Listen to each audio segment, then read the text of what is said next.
Bienvenidos a este video inquietante donde daremos vida a la siguiente historia llamada Orizaba.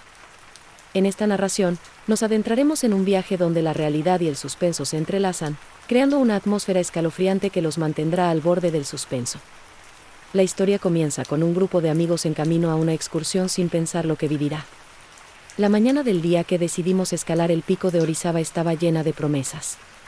Era una aventura que habíamos planeado durante meses, y aunque mis amigos y yo nos sentíamos emocionados, había una sombra de inquietud que no podía ignorar. Desde el inicio, el viento parecía susurrar advertencias, como si la montaña tuviera un secreto que no estaba dispuesta a revelar. Al comenzar la ascensión, el aire fresco y limpio llenaba mis pulmones. Las risas y los gritos de mis amigos resonaban en las paredes de piedra. Pero cuando llegamos a la cima, el cielo se oscureció repentinamente. Las nubes, antes suaves y esponjosas, se convirtieron en un manto pesado y amenazador.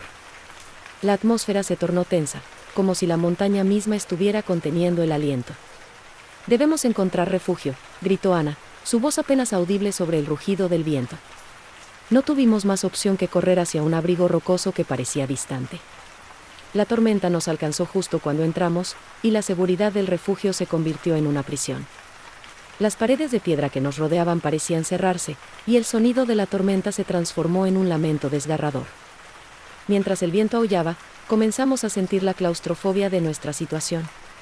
La tempestad rugía como un animal herido, y el frío se metía en nuestros huesos. Fue entonces cuando Diego, con su linterna, apuntó hacia algo en la nieve.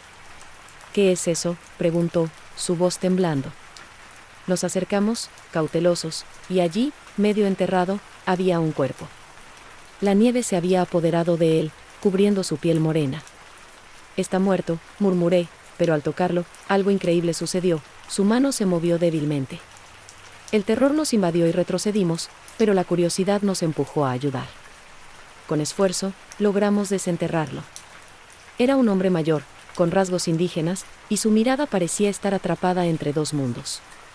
«Gracias», dijo con una voz que sonó como un eco distante, «pero no deben estar aquí». Un escalofrío recorrió mi espalda. El viento cesó por un momento, dejando un silencio inquietante.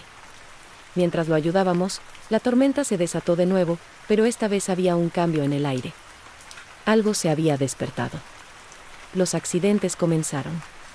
Primero, una roca cayó justo al lado de Carlos, quien gritó y se apartó, su rostro pálido. Luego, Ana vio algo moverse en la oscuridad, una sombra que parecía deslizarse entre las rocas. «¿Lo vieron?», preguntó, su voz temblorosa. Todos asintieron, pero nadie quería admitir el miedo que se estaba apoderando de nosotros. «Esto no puede ser solo la tormenta», dijo Marta, su voz apenas un susurro. Miré al hombre, quien observaba con una calma perturbadora. «No son bienvenidos aquí», dijo de nuevo, su voz resonando como un eco de advertencia. La montaña parecía cobrar vida, susurros extraños se mezclaban con el viento, y la sensación de ser observado se intensificaba. A medida que la noche se espesaba, los fenómenos se volvieron más extraños. Las sombras se acercaban, y un frío sobrenatural se apoderaba del refugio. «Debemos irnos», dije, pero nadie se movió. Todos estábamos atrapados en una especie de trance. De repente, una sombra se deslizó frente a nosotros, y en un instante, el abrigo se convirtió en un laberinto. Las rocas se cerraban, y el aire se tornaba denso. «No podemos quedarnos aquí», grité, pero mi voz se perdió en el caos. El hombre nahual se erguía, su figura oscura iluminada por relámpagos, como si fuera parte de la tormenta misma.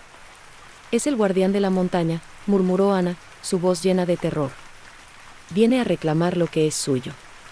La montaña se sacudió, y sentí que el suelo temblaba bajo mis pies. Cada uno de nosotros se miró, el pánico reflejado en nuestros ojos. «Salgan», gritó Diego, y comenzamos a correr, empujándonos unos a otros, buscando la salida de ese lugar maldito. La tormenta rugía a nuestro alrededor, y cada paso se sentía como una lucha contra un enemigo invisible. Las sombras danzaban, y las rocas caían a nuestro alrededor. La cima se convirtió en un laberinto, y el nahual estaba detrás de nosotros, su risa resonando en el viento. Finalmente, encontramos un camino, y descendimos, aterrados, dejando atrás el abrigo. Pero la montaña no nos dejaba escapar tan fácilmente. Las visiones se multiplicaban, rostros en la nieve, ecos de risas, murmullos de advertencia. La montaña estaba viva, y nosotros éramos intrusos. Al llegar a la base, el amanecer comenzó a romper el horizonte. Nos detuvimos, exhaustos, mirando hacia atrás. La cima, envuelta en neblina, parecía más que un simple pico, era un lugar de poder, un guardián de secretos que nunca debimos desentrañar. ¿Qué fue eso?, preguntó Marta, y solo pude responder con un susurro. No lo sé, pero nunca volveremos. La montaña había hablado, y nosotros habíamos escuchado su advertencia, una lección grabada en nuestros corazones: algunos secretos están destinados a permanecer enterrados. La experiencia en el pico de Orizaba nos dejó marcados de maneras que ninguno de nosotros pudo haber imaginado. A medida que regresamos a nuestras vidas cotidianas, la sombra de aquella noche se cernía sobre nosotros como una nube oscura. Intentamos hablar de lo sucedido, pero las palabras se atoraban en nuestras gargantas, como si la montaña misma estuviera impidiendo que reveláramos su secreto. Los días siguientes fueron un torbellino de emociones. Todos intentamos volver a la normalidad, pero había una inquietud palpable en el aire. Ana empezó a tener pesadillas, despertándose en medio de la noche gritando. Los rostros están ahí, decía, con los ojos desorbitados. Carlos, por su parte, se volvió más reservado, evitando salir con el grupo. La risa que solía compartir con nosotros se había desvanecido, reemplazada por un silencio sombrío. Una tarde, decidí visitar a Luis, con la esperanza de que hablar de la experiencia nos ayudaría a procesarla. Al llegar a su casa, lo encontré sentado en el sofá, mirando fijamente a la pantalla de televisión, pero sin ver realmente. ¿Cómo estás?, le pregunté, sentándome a su lado. Como si estuviera siendo observado, respondió, su voz apenas un susurro. Cada vez que cierro los ojos, veo la cima. Y no es solo la montaña, es lo que hay en ella. Creo que el Nahual nos sigue. Mi corazón se aceleró. La misma sensación me acosaba. Esa noche, decidí salir a caminar para despejar mi mente. Mientras caminaba por las calles desiertas, el viento parecía llevarme de regreso a la montaña. Las sombras se alargaban en la oscuridad, y a cada paso, sentía que algo me observaba.